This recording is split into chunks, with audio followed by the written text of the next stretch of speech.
রব্বুল আলামিনের পয়গম্বর তিনি বলেছেন যে দান করলে পরে 4টা আপনার পুরস্কার পাবেন, দুনিয়ায় 4টা পুরস্কার পাবেন।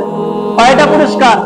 কোন ব্যক্তি যদি ভালো কাজের জন্য দান করে দুনিয়ায় আপনি 4টি পুরস্কার পাবেন। 1 নম্বর পুরস্কার হচ্ছে দান করলে আপনার হায়াত বৃদ্ধি পাবে। কি পাবে? বৃদ্ধি, হায়াত বৃদ্ধি পাবে। যারা হায়াত বৃদ্ধি চান তাহলে আপনারা দান করবেন ভালো কাজের জন্য, আর যারা হায়াত বৃদ্ধি চান না তাহলে আপনার দান করার কোনো প্রয়োজন নাই। 2 নম্বর, আপনি দান করেন তাহলে আপনার রিজিক আল্লাহ রাব্বুল আলামিন বৃদ্ধি করে দিবে। রিজিক, যে রিজিকের জন্য আমরা কত জায়গায় দেয় আমরা পেরেশান, মিথ্যা কথা, কত রকম কত কথা বলি, ছলনা কথা বলি, এই রিজিক আল্লাহ রাব্বুল আলামিন আপনাকে বৃদ্ধি করে দিবে। 2 নাম্বার। 3 নাম্বার, দান করলে পরে আল্লাহ রাব্বুল আলামিনের যে ফেরেশতা আছে রহমতের, এই ফেরেশতারা আপনার জন্য দোয়া করতে থাকবে। আর আল্লাহ পাকের নবীজি বলেছেন কোন ব্যক্তি যদি দান করে, দান করলে পরে ভালো কাজের জন্য আপনার কাছে বালা মুসিবত আসবে, একটা পর্দা আছে। কি আছে? যেই পর্দা আছে রহমতের পর্দা দিয়ে আপনাকে ঢেকে রাখবে ফেরেশতারা।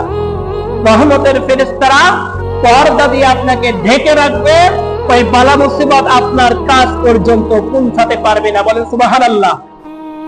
4 নম্বর, দান করলে পরে আল্লাহ পাকের পয়গম্বর বলেছেন যে আপনার আত্মীয়স্বজন যে কবরে চলে গেছে, ওই কবরবাসীরা ওই কবরের মধ্যে তারা নেক এই দানের জন্য সওয়াব পাওয়ার কারণে ওই কবরের আযাব আল্লাহ পাক মাফ করে দেয়। বলেন সুবহানাল্লাহ।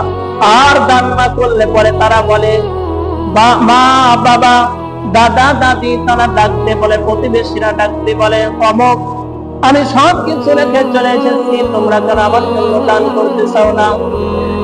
তোমরা যদি দান না করো আমরা কবরের মধ্যে আগুন, জাহান্নামের যে দোজখ রয়েছে, এই দোজখের আগুনগুলো আমরা সহ্য করতে পারতেছি না। বেটা অপিকিরা, আমরা বড় বালা মুসিবতের মধ্যে আছি, তোমাদেরকে এই কবরে আসতে হবে। বারবার তারা ডাক দিয়ে বলে, আসলে আমরা কবরের আওয়াজ শুনতে পাই না। কি শুনতে পাই?